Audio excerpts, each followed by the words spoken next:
Today, I'm going to discuss my two favorite topics, cruelty and, you got it right, sadism.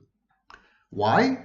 Because my name is Sam Vaknin and I'm the author of Malignant Self-Love, Narcissism Revisited. I'm a former visiting professor of psychology in Southern Federal University in Russia, and I am on the faculty of CIAPS, Commonwealth for International Advanced Professional Studies, Cambridge, United Kingdom, Toronto, Canada, Outreach Campus in Lagos, Nigeria. So let's delve right into these delightful topics. Hamas has committed blood-curdling, spine-chilling atrocities when it entered the territory of Israel on October 7th. I will not go into details, they're available online. The Israeli government has provided the foreign press with a 43-minute video of some of these indescribable acts and bragging about the acts by the perpetrators. However, Hamas is only the latest in an uninterrupted series of atrocities in the modern age in the last 100 years. We don't need to mention, of course, the Nazis everywhere, especially in concentration camps, but also in the Soviet Union, the USSR. The Allies in the Second World War, need I say Dresden, Hiroshima, Nagasaki? The wars in Yugoslavia, marked by the inhuman cruelty of the Croats and the no less murderous sprees of Serbs. Kosovo, Rwanda in 1994, Ukraine currently. Atrocities against civilians are an inevitable part of what is known as total warfare. In total warfare, there is no distinction between civilians and fighters, because a civilian population can become a fighting force on the spur of the moment. Reservists and so on and so forth are civilians when they are not in the army. And so this distinction has been eroded to the point that today it is considered acceptable and legitimate, albeit criminal. It's a crime against humanity and a crime according to the law of war. But still, it's totally done. The United States has committed such crimes in Vietnam, in Iraq, numerous other locations, Afghanistan lately.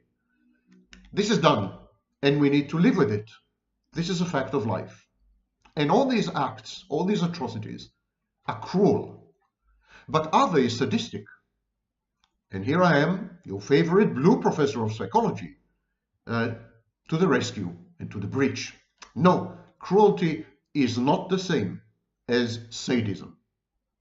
Sadism is an art form. It is the art of pain. It involves creativity.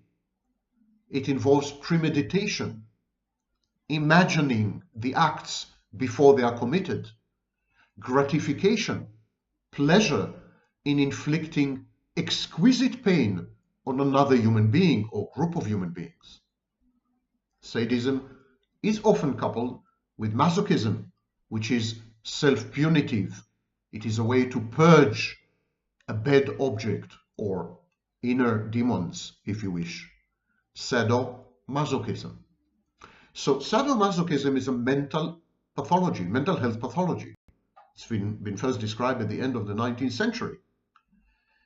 And sadism has to do with conflating pain, hurt, blood, body parts, torture with pleasure.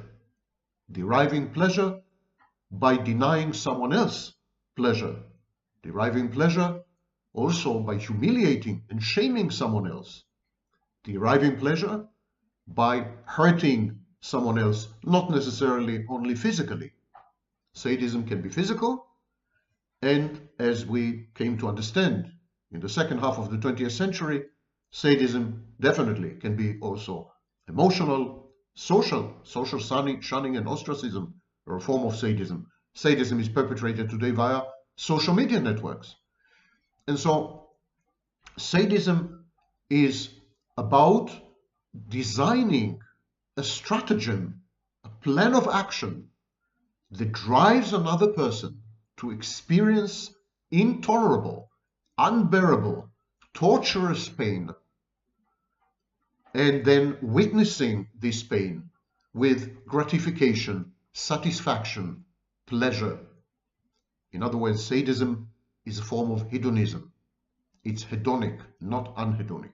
Cruelty is something completely different. Cruelty is self-regulatory. Cruelty is a figment of narcissism.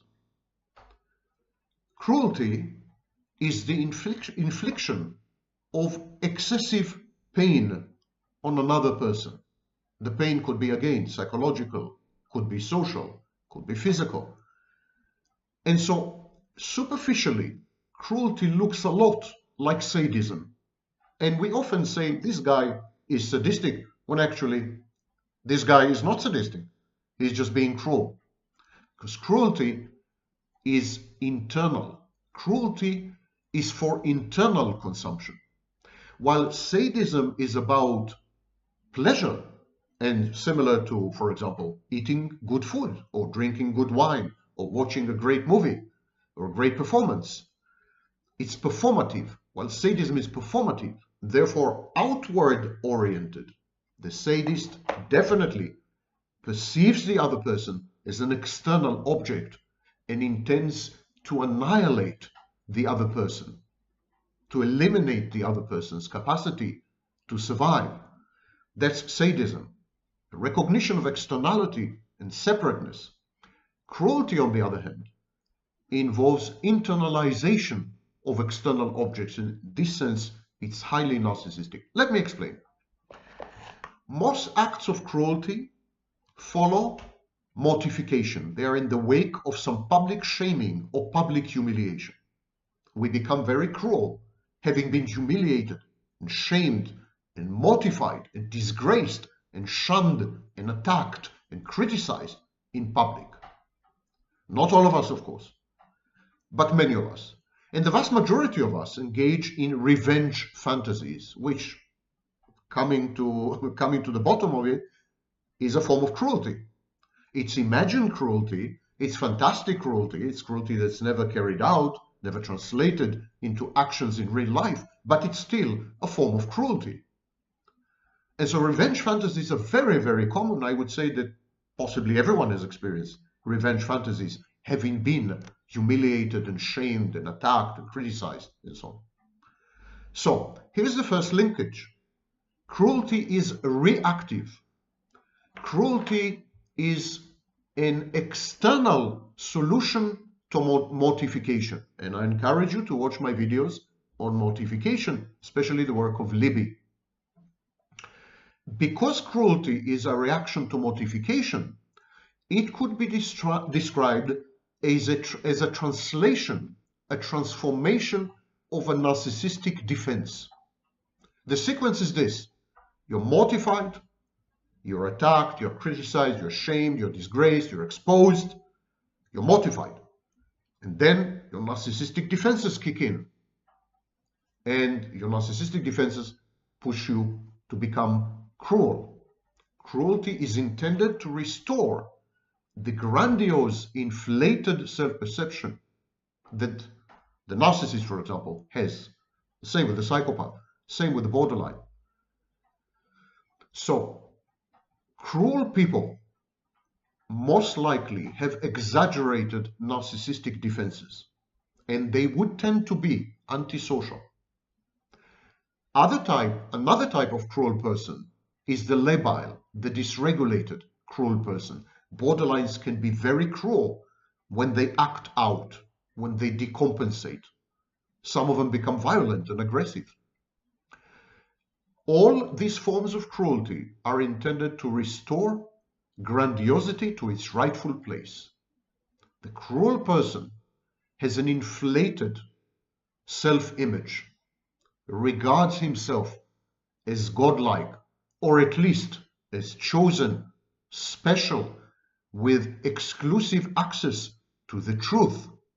So we find many cruel people who are moral, righteous, religious, or ideological, because they believe, they're firmly convinced that they possess the monopoly on the truth.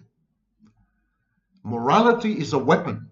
It can be weaponized by narcissists and psychopaths. That's why narcissists and psychopaths are overrepresented in social justice activism and so-called woke movements and so on.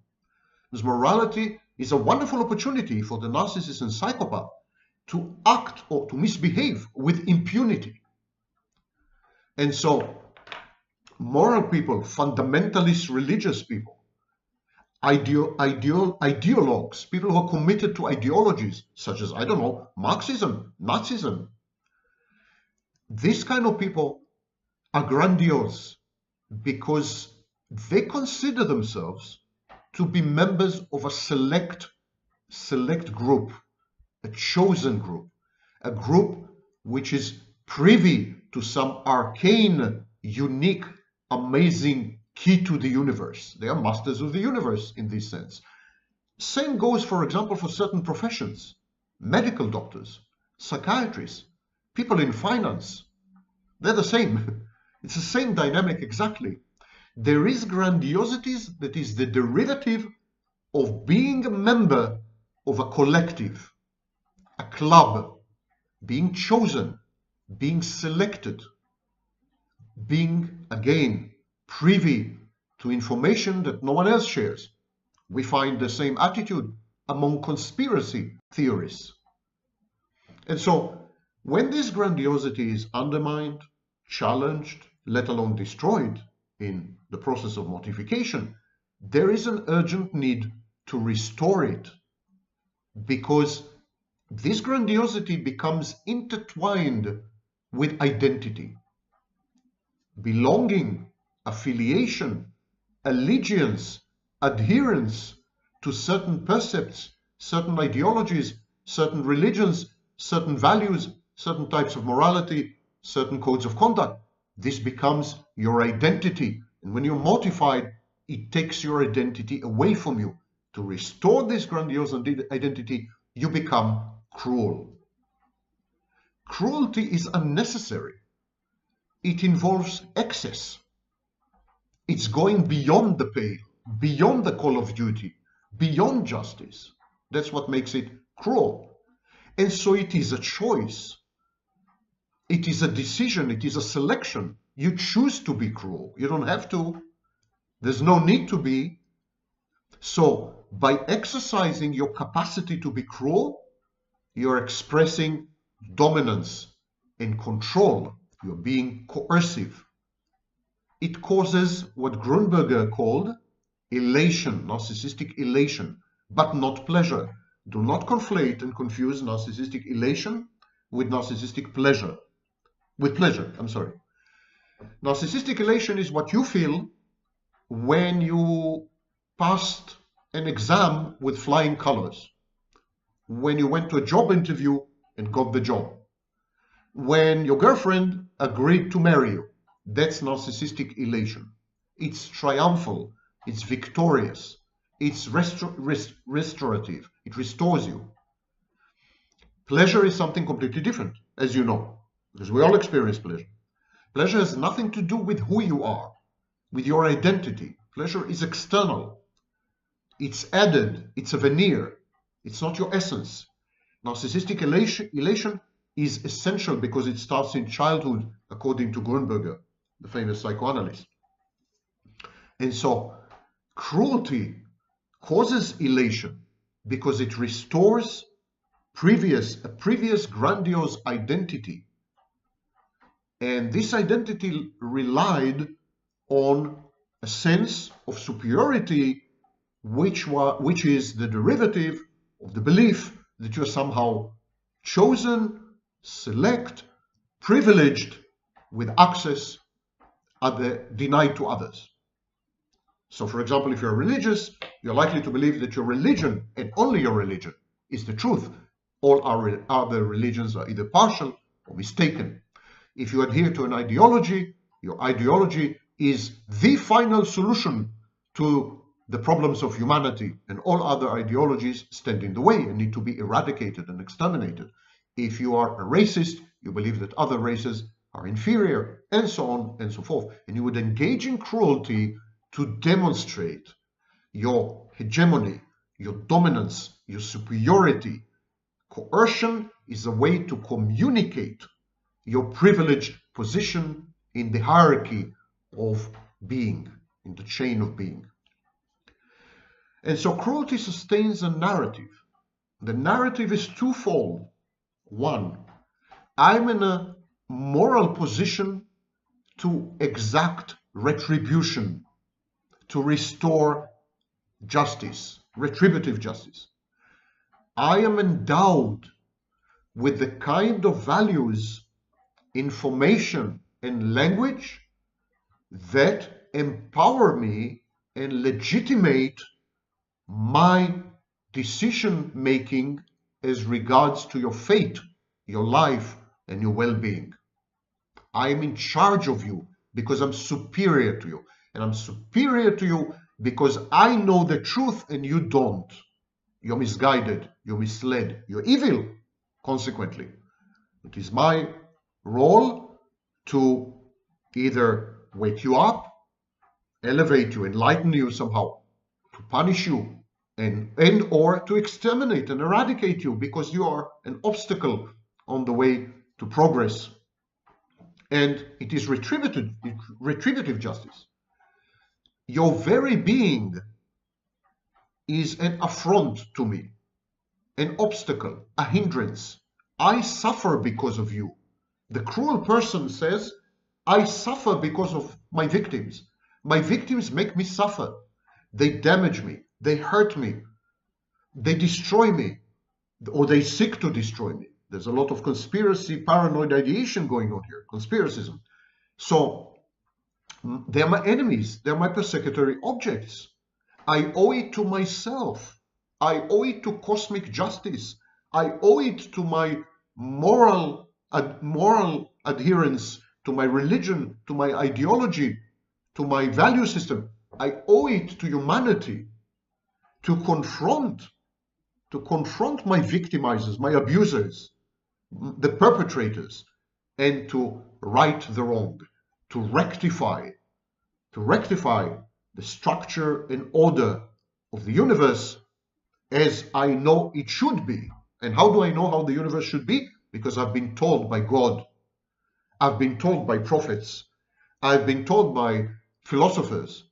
I know, you don't know, says the cruel person. My cruelty is justified because all I'm doing is for the greater good. I'm making the world a better place. And yes, it involves quid pro quo, an eye for an eye, lex talionis.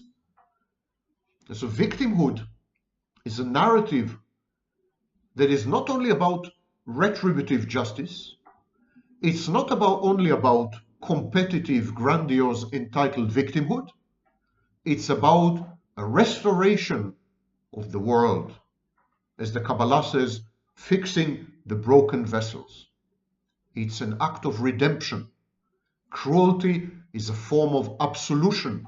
It's good for the cruel person, for the soul of the cruel person, but it's also good for the soul of the victim. Members of the Inquisition, the witch trials in Salem in the 17th century, these people believed that they were redeeming and salvaging the souls of the poor witches or the poor converted Jews that they have executed and tortured in indescribable ways.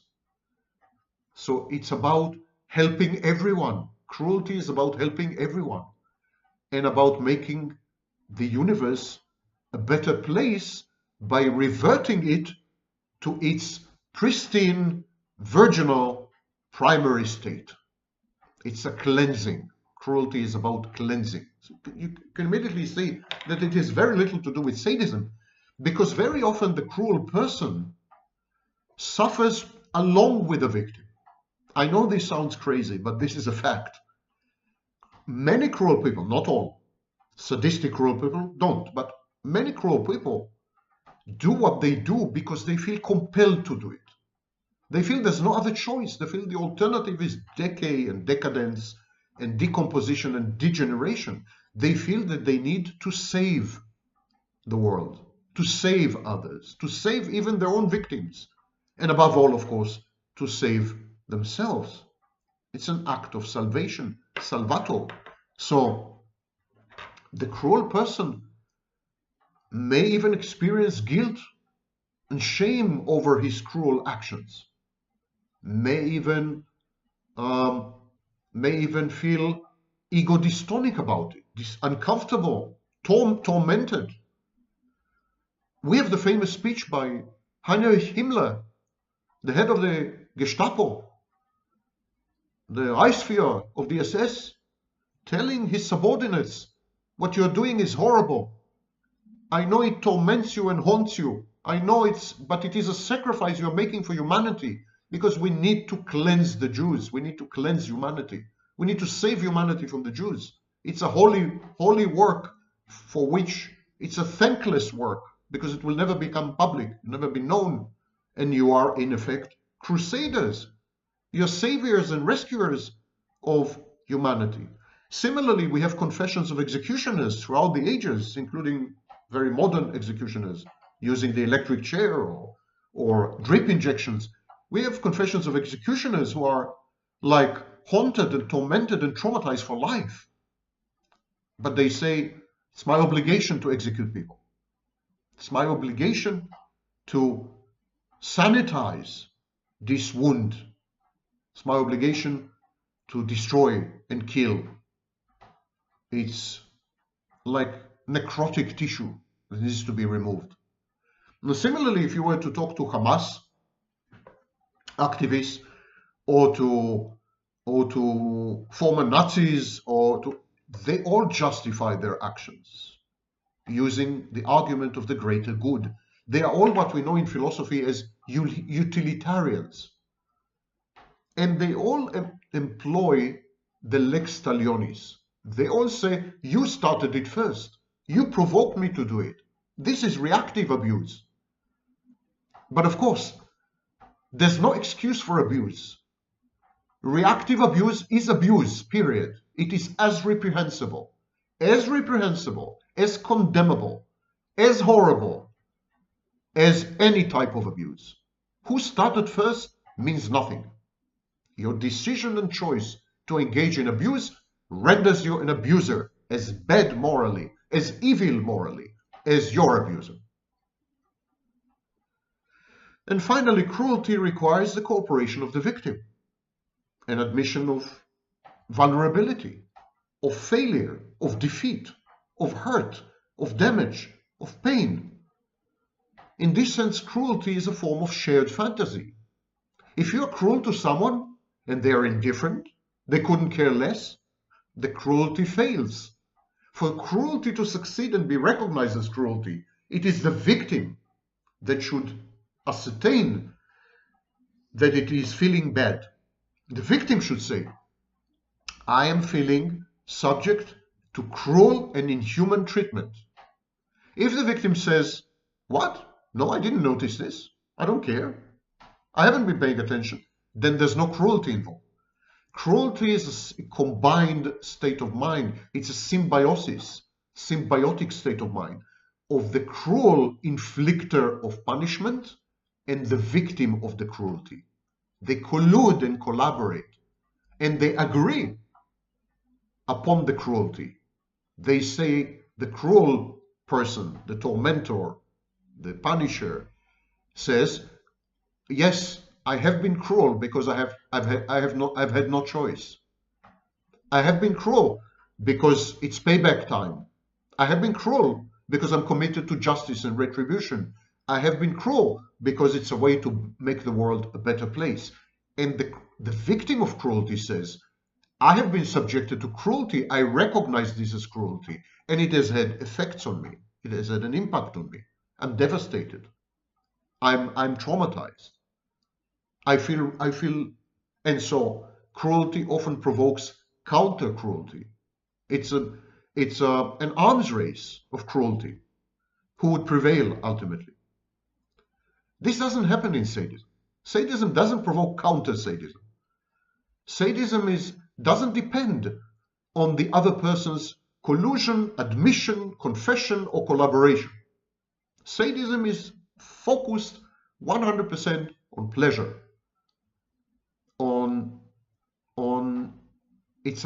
sadism is a form of self-gratification via an external object whose externality and separateness are the source of the pleasure.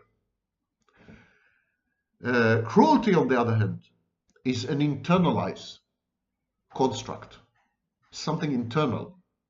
The cruel person feels that something is amiss, something has gone awry, something is wrong, and he feels compelled, or she feels compelled, to rectify it, to set it right, to restore it, to redeem it. It's almost a religious experience, cruelty.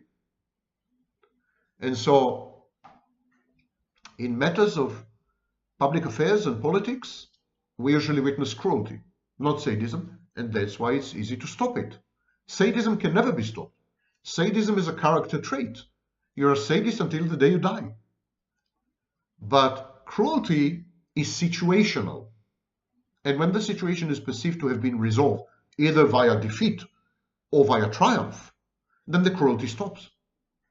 And the cruel person and his victim can then coexist, co-survive, and even collaborate. This would never happen between the sadist and his victim. His victim is an eternal victim. The sadist is an eternal sadist. Okay, I hope I succeeded to cruelly clarify the distinctions between cruelty and sadism. And I wish you a non-sadistic, not cruel day, wherever you may be.